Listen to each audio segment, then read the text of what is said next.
Welcome back to my Coaster Elements series. Last time, I was kind of talking off the cuff about some pretty run-of-the-mill elements that you see at almost every amusement park. Although, that got me thinking about how I want to steer the series going forward. So this time, I'll talk about 7 more elements ranging from common to extremely rare. My name is Avery, and this is United Coasters. Let's start off with one of the most forceful elements that one can experience on a roller coaster, with the helix. This is when a coaster either ascends or descends, going at least 360 degrees in a tight spiral. All dependent on the speed that you enter the helix, the positive forces on your body during this element can either cause you to gray or even black out. On the other hand, helices can offer a panoramic view of the park when you're on the ride. You can find helices mostly during the midpoints of coasters, as they're primarily used to reduce the speed of the ride. Take for instance Titan at Six Flags Over Texas. This Giovanola hypercoaster has 2 helices that actually caused me to gray out. Well, the first one did, because the second helix comes right after that major slowdown on the mid-course brake run, and that helix acts as a way to speed up the coaster again. Helices aren't exclusive for still coasters, as some iconic wooden coasters use it too, such as the Legend at Holiday World and the Beast at Kings Island. In terms of layout, it's a great way to put some excitement in the coaster without taking up that much space and adds pacing to the ride. Speaking of small footprints, the next element is a multi-launch. This is yet another highly utilized concept used on still coasters. Officially called the multi-pass, this has been used on LSM, LIM, and tire-propelled launch coasters alike. The way the multi-launch works is when the coaster enters a launch going one direction, only to return getting launched the other direction.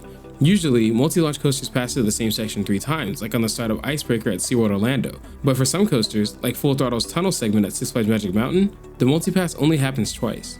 For this ride, after coming to a complete stop in the tunnel, the ride boosts the train backwards, allowing riders to go back down into the tunnel again, where it boosts the riders one more time over the top of the first loop. The act of acceleration in different directions creates a thrill of positive forces all over your body. And nowhere is that more potent than on a Premier Rides model Skyrocket 2 like Tigris at Busch Gardens Tampa. Despite being smaller than the major coasters at Busch Gardens, Tigris packs a punch using this element. The ride starts launching you forward, only bringing you less than halfway up the half loop. It's there where gravity takes over, sending you back into the station. At the same time, you get boosted backwards to start ascending the end of the non-inverting loop.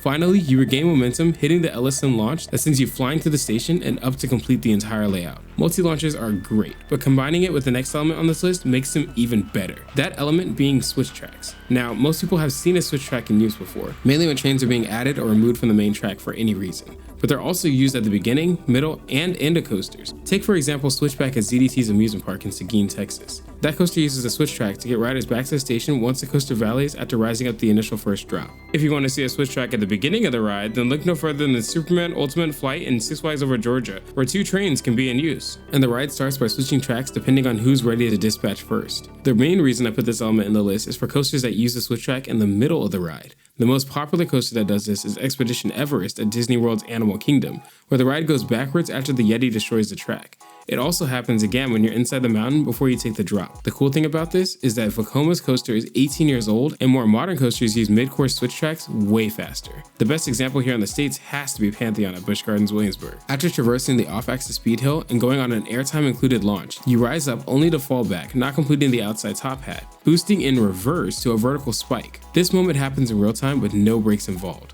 The way that Intamin pulls this off is having the track switch in less than 3 seconds once the coaster clears its area. It's actually so fast that it completes its transition before Pantheon's train starts going backwards. The switch track in action is a sight to see, and if you want to see one with a little more theming, then look no further than Situus at Parc Asterisk in France. Yet another Intamin created coaster that perfects this element. As the coaster turns right, attempting to cross the Outer Bank top hat, it falls back, boosting on the new track. Essentially, it's the same as its older brother Pantheon in that aspect, but the theming and the layout amplifies the experience. Another track element that has a special following is the vertical drop track. Yes, it's essentially what it sounds like. This is where the coaster goes to a complete stop before going into a controlled free fall drop. This is usually a surprise for riders, as it's not as flashy as, say, a vertical loop. And because it's a surprise element, I'll only be talking about one of the 12 coasters that have this. And if you don't want to be spoiled about it, go ahead and skip to this timestamp.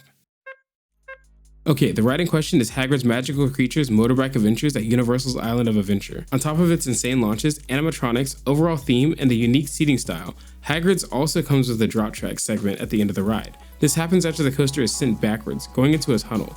The coaster slows down to a complete stop before dropping its riders 17 feet down, connecting them to a new section of track.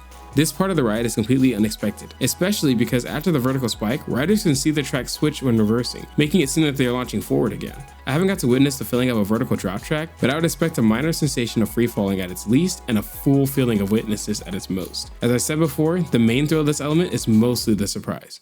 The next element we'll talk about is the high five. This is an extremely rare element that can only be found on 3 roller coasters, or should I say 6, because this only has been examined on dueling coasters. Yet another element where the name describes the moment, this is where 2 tracks lean inward towards each other in a mirrored move, essentially allowing the riders to high-five the other riders on the train. This moment is brief, but it's one of the major highlights of dueling coasters. This element can be found on only 3 coasters, with 2 of them in the same park. Six Flags Magic Mountain in California has the RMC Hybrid Twisted Colossus and the Premier Rides Multi-Launch West Coast Racers. The third one is surprisingly the coolest, as it's a wooden coaster named Darling Dragons at Happy Valley in China. After cresting over the lift hill into the drop, the red and blue coasters cross each other. They then sync up into an off-axis airtime hill, nearly going fully sideways to complete the exaggerated high five element. Darling Dragons is a behemoth of a dueling coaster, and its high five is a great first start to its many crossovers and near misses. Now I kinda wanna make a video all about dueling coasters in the future.